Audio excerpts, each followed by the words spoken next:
हरि ओम श्री गणेशाय नमः। नारायणं नमस्कृत्य नरं चैव नरोत्तमं देवीं सरस्वतीं व्यासं ततो जयमुदीरे। बोले वृंदावन बिहारी लाल की जय। कथा प्रेमियों, आपके सामने श्रीमद् भागवत बालाभिराम अब फिर से प्रारंभ किया जाता है। इस 6वें स्कंद की कथा है। 5वें में राजा परीक्षित ने जब खगोल भूगोल वर्णन सुना तो नरक का वर्णन सुन करके बेचैन हो जाते हैं। उन्होंने कहा, गुरुदेव, मनुष्य से जाने अनजाने तमाम अपराध होते हैं, तो कोई उपाय है कि जिससे कि उसका प्रायश्चित हो जाए, नरक न जाना पड़े, क्योंकि नरक में बड़ी पीड़ा है। सुन करके सुखदेव जी प्रसन्न हुए। उन्होंने कहा, राजन, तुमको नरक जाने का कोई प्रश्न नहीं है, और जो भी भागवत सुनता है वो नरक से तो उसकी मुक्ति हो ही जाती है। फिर हम तुमको जनहितार्थ मैं बताता हूँ कि सुनो, भगवान के नाम स्मरण मात्र में इतनी शक्ति है कि उतना तो यह मनुष्य जो है कोटि कोटि जन्मों में भी पाप नहीं कर सकता है, जितना कि भगवान का एक नाम प्रेम से अगर ले ले तो कल्याण हो जाए। बिना भाव के भी कल्याण होता है नाम लेने से। कहा गया है कि भाय कुभाय अनखयाल सहूँ, और नाम जपत मंगल दिशि दसहूँ। नाम प्रभाव जान गण राऊ, और प्रथम पूजयत नाम प्रभाव। नाम प्रभाव जान शिवनी को, और कालकूट फल दीन्हियमी को। सुमिर पवन सुत पावन नामो, अपने बस करी राखेहु रामू। तो नाम का जो स्मरण है सारे पापों को नष्ट कर देता है। क्या कहा गया है? न तथा भगवान राजन पूयेत तपादि, यथा कृष्णात्मृपितमति तत्पुरुष सेवया। प्रायश्चित्तानि चीर्णानि नारायण परामुखम, न निष्पुनन्ति राजेंद्र सुरा कुंभमिवापगा। अरे, भगवान के नाम के सुमिरन में और भगवत जन की सेवा में पापों का जो निधार हो जाता है, उतना तो बड़े बड़ी तपस्याओं से, समाधि योग से भी उतना पाप जो है नहीं कटता है। इस विषय में बताते हैं कि पहले कान्यकुब्ज देश में एक अजामिल नाम का अधम ब्राह्मण रहता था, और वह वेश्या की संगति में नष्ट हो गया। माता पिता को, अपनी ब्याहता पत्नी को त्याग करके उसी वेश्या के संग रहने लगा, और उसके भरण पोषण के लिए तरह तरह के उन मार्गों पर चलने लगा। चोरी, डकैती, छिनतई, तरह तरह के दुष्कर्म करके उसको और उसके 8-10 बच्चों का पालन करता था। एक समय की बात है, कुछ महात्मा प्रयागराज में कुंभ स्नान के लिए जा रहे थे। तो उन्होंने लोगों से पूछा, सायंकाल का समय था, कि भाई हम लोग तो दूर के राहगीर हैं, प्रयागराज जा रहे हैं, और यहाँ कोई ऐसा वैष्णव घर हो जहाँ की साधु संतों की सेवा होती है तो बताइए। तो तमाम लोग हंसी मस्खरी करने वाले चौराहे पर बैठे ही रहते हैं। हाँ महाराज, जाइए। वो उधर में घर जो दिख रहा है ना, वो अजामिल शर्मा का है। वाह वाह, आपकी बड़ी सेवा होगी, आप जरूर जाइए। महात्मा 5-7 जो थे पहुंच गए अजामिल के घर के पास जाकर के, और उसका जो चौपाल था, बरामदा था, उसमें ठाकुर जी को पधराया, अपना बिस्तरा लगाया और बैठ के भगवान का भजन करताल बजाते हुए करने लगे। अजामिल तो था नहीं, उसकी पत्नी निकली, अहो भाग्य, आज हमारे घर में संत महात्मा पधारे, हमारा कुछ भला होने वाला है। क्योंकि संत दरस जिमें पातक टरई सरदा तप जिमि ससिय पहरई। तो संतों के दर्श से सारे पाप मिट जाते हैं। मैं तो पाप की मूर्ति हूं। ऐसी सूरत में आज संतों का दर्श हुआ। ये सब प्रयागराज के पथिक हैं, भगवान के मार्ग में जा रहे हैं, तो आज हम इनकी सेवा कुछ बन पाए तो जरूर करेंगे, ऐसा सोच करके गई। और घर में से आटा दाल चावल, देखिए शास्त्रों का की सम्मति है कि बना हुआ भोजन तो किसी के हाथ का ग्रहण न करे, लेकिन सूखा सीधा लेने में कोई दोष नहीं है। तो वो सब लाई, महात्माओं को दिया। महात्माओं ने टिक्कर बनाया, ठाकुर जी को भोग लगाया, अपने भोजन किया, और जो बचा हुआ जो शीतल प्रसादी है वह अजामिल के घर में भेज दिया। अजामिल लोग भी उसको पा करके कृतार्थ हो गए। और महात्माओं को बाद में समझ में आ गई धीरे धीरे बात कि हमने गलत स्थान चुना है, यहाँ नहीं आना चाहिए था। ये तो लगता है कोई पतित व्यक्ति का घर है। अब तो जो हुआ सो हुआ, रात बीत गई। ठाकुर जी की चर्चा करते करते सवेरा हुआ, महात्मा लोग जाने लगे। उन्होंने कहा कि अजामिल, हम लोग तुम्हारे यहाँ रहे हैं, भगवान का प्रसाद पाए, भोजन किए, यहाँ रात बिताए, हम लोग यात्री हैं, महात्मा हैं, तो कुछ हमको दक्षिणा देगा कि नहीं? बाबा जी, हम क्या दक्षिणा देंगे? हम आपका दंड कमंडलू छीन नहीं रहे, यही दक्षिणा समझ लीजिए। हम तो पतित हैं, हमारे पास क्या है? नहीं नहीं, हम तुमको आर्थिक दक्षिणा नहीं मांग रहे हैं, लेकिन हम तो चाहते हैं कि तेरा कल्याण हो जाए किसी तरह से, क्योंकि तुम्हारे यहाँ हमने अन्न जल ग्रहण किया है। ऐसा करो, तुम्हारी पत्नी गर्भवती है, हम लोग समझ रहे हैं कि उसको पुत्र पैदा होगा, हमारी बात मानो, उसका नाम तुम नारायण रख देना बस। क्योंकि पापी को अगर भगवान का नाम जपने के लिए दिया जाए ना, सारी दुनिया की बातों को कर लेगा, लेकिन भगवान का नाम उसके जबान पर नहीं चढ़ेगा। लेकिन कम से कम इसी तरह से अगर पुत्र के बहाने भी नारायण नारायण पुकारेगा तो इसके पास कुछ धर्म की संपत्ति हो जाएगी। महात्मा लोग चले गए, समय पर पुत्र पैदा हुआ। अजामिल ने उसका नाम नारायण रख दिया। नारायण खेल रहा है, छोटा अबोध शिशु है।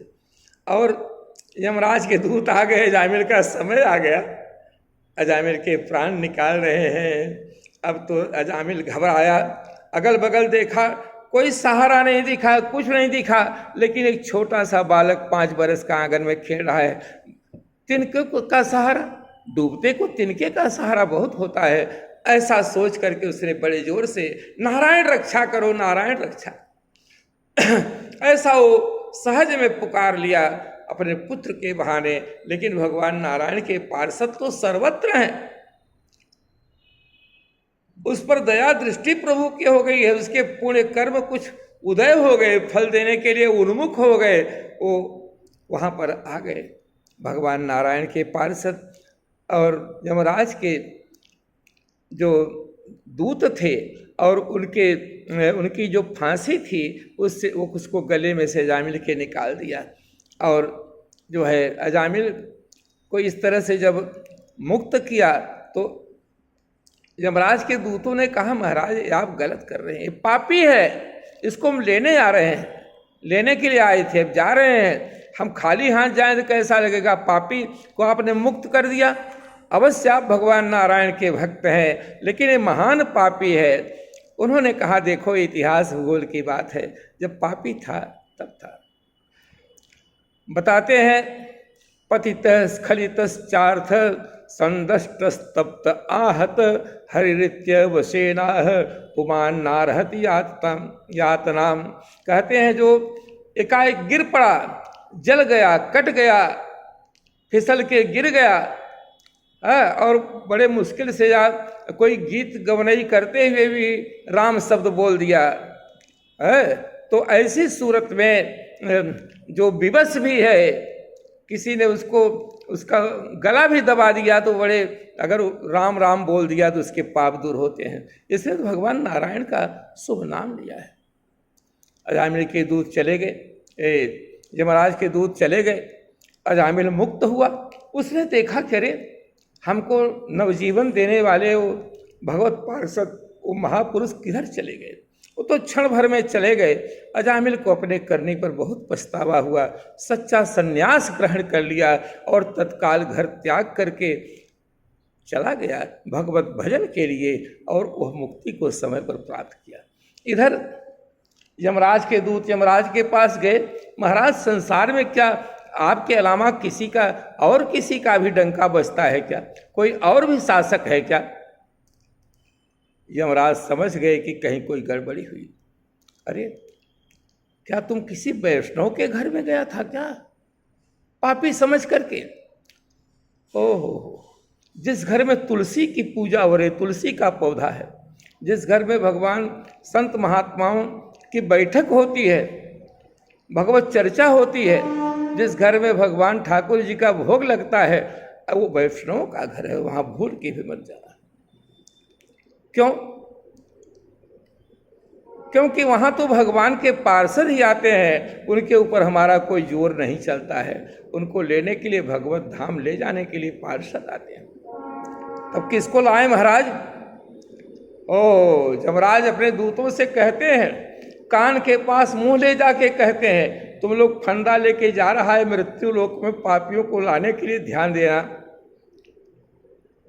स्वपुरुषमपि वीक्षपासहस्तं बदति यमः तस्य कर्णमूले। जा रहे हो, लेकिन कान में हम कह रहे हैं, ध्यान से सुनना। परिहर भगवत कथा सुमत्तान प्रभुरहम अन्य नृणाम न तो वैष्णवानाम। अन्य नृणाम प्रभु अहम, मैं जो भगवत भक्त हैं, भगवत जन हैं, उनका मैं स्वामी नहीं हूँ, जो भगवान से विमुख हैं। तानान यद्धमस्तो विमुखान मुकुंद पादारविंद मकरंद रसाद जस्रम निष्किंचनई परमहंस कुलैज सज्ञै जुष्टा गृहे निरवर्तमनि बद्ध तृष्णान। जिह्वान वक्ति भगवद गुण नाम ध्येयम, जिसके मुख से प्रेम से भगवान का नाम और भगवान के गुणों की चर्चा जिसके मुख से नहीं निकलती, इसके कानों में भगवान के गुण नहीं पधारते हैं, तो कहते हैं कि जिह्वान वक्ति भगवद गुण नाम ध्येयम चेतश्च न स्मरति तच्चरणारविंदम। कृष्णाय नो नमति यत् सिर एकदापि तानान युद्धमस्तो कृत विष्णु कृत्यान। वाह! तो इस तरह से भगवान नाम ग्रहण करने मात्र से अजामिल का उद्धार हो गया। तो जो प्रेम से भगवान का नाम लेंगे उनका काहे नहीं उद्धार होगा? यहाँ तो पुत्र के बहाने से उद्धार हुआ। अब बताते हैं आगे की कथा। ध्रुव के वंश में महाराज प्राचीन वरही तक की कथा हुई थी, तो महाराज आगे का जो अनुसर्ग है उसको बताइए। तो बताते हैं कि देखो, महाराज प्राचीन वरही के ही वंश में उनके पुत्र प्रचेता हुए। प्रचेता के प्राचेतस दक्ष हुए, और प्राचेतस दक्ष के जो है 10,000 हर्यश्व नाम के पुत्र हुए। हर्यश्वों ने कहा, पिताजी हम क्या करें? उन्होंने कहा, बेटा तुम लोग प्रजापति हो, जाओ प्रजाओं की वृद्धि करो, लेकिन प्रजाओं की वृद्धि सृष्टि के लिए तुम्हें तपस्या करना होगा। वे सब नारायण सरोवर को चले गए। भगवान शिव रास्ते में मिले, उन्होंने ज्ञान दिया कि तुम लोग बहुत अच्छे काम के लिए जा रहे हो, लेकिन ध्यान देना भगवान नारायण से बढ़ के कोई नहीं है। स्वधर्मनिष्ठ सतजन्म भी पुमान विरिंचिता में ततः परम हिमाम अव्याकृतम भागवतोथ वैष्णवम पदम यथाहम विबुधा कलाते। वाह वाह! सैकड़ों जन्मों तक तप किया, अपने धर्म का पालन किया, तब कहीं जाके ब्रह्मा जी का पद मिलता है, और उसके बाद कितने जन्मों के बाद तब शिव की पदवी मिलती है। और यहाँ तो जो विष्णु के भक्त हैं, शरीर छोड़ते ही तत्काल वैकुंठ को चले जाते हैं, और आप लोग इतना सुंदर काम कर रहे हैं, विष्णु भक्त हैं। हर्यश्व नाम के 10,000 पुत्र हुए। वो सब नारद उनको बहका फुसला दिए कि तुम लोग तो भगवत भगवत पथिक हो, भगवत मार्ग के पथिक हो, कहाँ फंसने जा रहे हो, तुमको भगवान का रास्ता हम बताते हैं, बताते चले गए। और उसके बाद दुखी होकर प्रजापति दक्ष ने फिर 1000 पुत्रों को, जिनका नाम सवलास्व था, उनको जन्म दिया। नारद ने उनको फिर से बाबा जी बना दिया।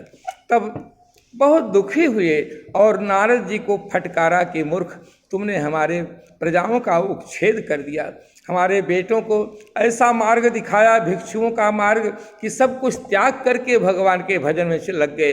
अरे उनको दुनिया का कुछ कड़वा कसैला खट्टा मीठा कुछ समझ नहीं है, अभी तो बहुत कच्ची बुद्धि थी। तूने भगवान के भजन में लगाया, भजन तो ठीक है, लेकिन उनका पतन हो सकता है कि क्योंकि कच्ची बुद्धि है। इससे जाओ, मेरा श्राप है कि तू कहीं टिकेगा नहीं, हमेशा दुनिया में भटकता ही रहेगा। नारद जी बहुत प्रसन्न हुए, ये आपका श्राप नहीं आशीर्वाद है, हम अगर कहीं टिक गए तो वहाँ से हमको मोह ममता हो जाएगी, इसलिए बहुत अच्छी बात है, आपने मुझे श्राप दिया, लेकिन मैं इसके बदले में आपको आशीर्वाद देता हूँ। आपके यहाँ 60 कन्याएं पैदा होगी और उनका बहुत बड़ा वंश विस्तार होएगा। बोलो भक्तवत्सल भगवान की जय।